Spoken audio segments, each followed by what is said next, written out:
Hi, it's Quinn B. This week I'll be diving into a classic. But before I do, please like, subscribe, and comment. Thanks. The book in question is Hammer of the Gods by Stephen Davis. It isn't just a book. It's hallucination, rumor, and half-remembered chaos from the inside of a trashed limousine. Davis didn't just write a rock bio. He captured the raw, unfiltered essence of the biggest, wildest, most notorious band on Earth. Davis drags you into the maelstrom that was Led Zeppelin, a band less like musicians and more like a cyclone sweeping through the 70s. This is myth laid bare: drugs, sex, violence, and magic, all tangled up with the music that defined a generation. Here's the sample. The maledicts, infamous libels, and annoying rumors concerning Led Zeppelin began to circulate like poisoned blood during the British rock quartet's third tour of America in 1969. Awful tales were whispered from one groupie clique to another as Led Zeppelin raided their cities and moved quietly on. Devon and Emirata might have heard them first in New York. They rang up the beautiful Miss Pamela and the other GTOs in Los Angeles, and then maybe the Plastercasters in Chicago. And soon all the rock courtesans, from the Tea Party to the whiskey, were telling each other these stories about how Led Zeppelin sustained itself on the road by drinking vaginal secretions direct from the source, about Led Zeppelin eating women and throwing the bones out the window, about tumescent girls immersed in tubs of warm baked beans before coitus. In Los Angeles, the girls staggered out of Sunset Strip hotels by first light of morning and carried preposterous lore back to Hollywood and the Valley, lurid accounts of invocations and gyromancy in candlelit hotel suites, of maidens publicly banged on tabletops in raunchy rock scene nightclubs, of the beating of women, of sex magic, and endless orgies. They talked about the drunken girl in the Seaside Hotel in Seattle, who let Led Zeppelin drub her with a dead shark while Vanilla Fudge's Super 8 camera rolled. In New Orleans, there were improbable yarns of Led Zeppelin's dalliances with the French Quarter's flamboyant drag queen population. In a documentary called Groupie, one girl raved dementedly about the guitarist's prowess with a whip. The groupies told their little sisters. Word spread to the high schools. Led Zeppelin had a sweet tooth. Led Zeppelin was dangerous. And these rumors weren't even so bad, considering the times. America, especially Southern California, 1969. Nixon in the White House, genocide in Vietnam, Charles Manson out in Death Valley, frustrated by the music business, waiting to send one of his rap patrols of field hippies into Beverly Hills to kill record producers and chop them up. These were witchy times. Led Zeppelin's antics weren't merely the sadistic little games of young English artistes loose in the United States with dirty minds and unlimited resources. They set an unattainable standard of depravity, mystique, luxury, and excess for the rock bands that try to follow them.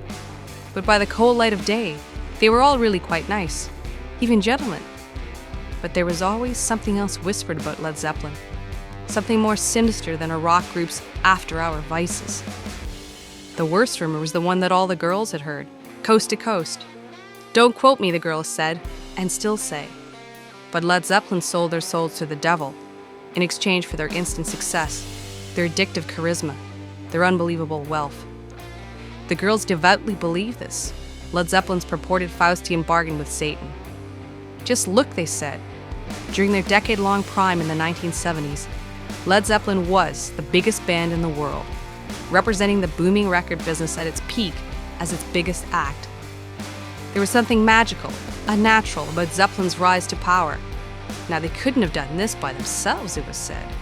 There was also a catch to this absurd fable. One of the four Zeppelin musicians, the girls insisted, wouldn't sell his soul to the devil. One of them said no, refused to sign in blood. And, the girls pointed out, look what happened, or didn't happen, to the one who sat at the deal. He was the band's outsider and avoided the spotlight. He didn't even travel with the band when he could avoid it. He wouldn't let himself be manipulated.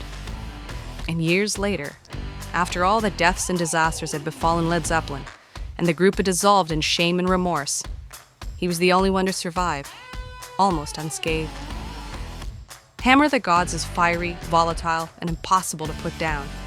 Stephen Davis hurls you headfirst into the madness, no seatbelts, no helmet, just raw sound and fury.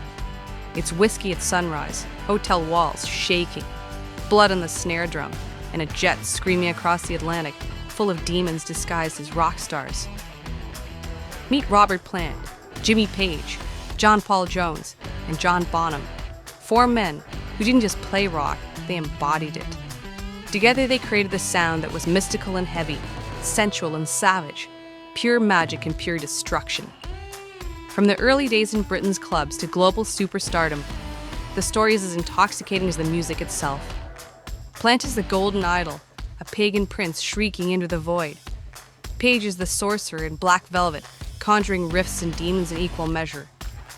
John Paul Jones, the quiet one, a watchmaker in a hurricane, keeping the machine from tearing itself apart.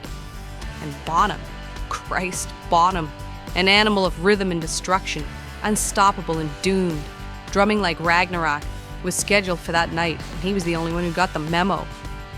Together, they built a sound that was carnal, cosmic, and crushing, and lived lives to match. The prose is wild, messy, and sometimes lurid, but that's the point. Every chapter reeks of backstage smoke, hotel room destruction, noise, lust, the fire raining down on stadiums full of worshippers. Hammer of the Gods is the book that cemented Led Zeppelin's reputation, not just as rock stars, but as gods that walk the earth. To this day, nothing touches their music. Nothing even comes close. And nothing ever will. This is Quenby Delicious, signing off. See you in the next video.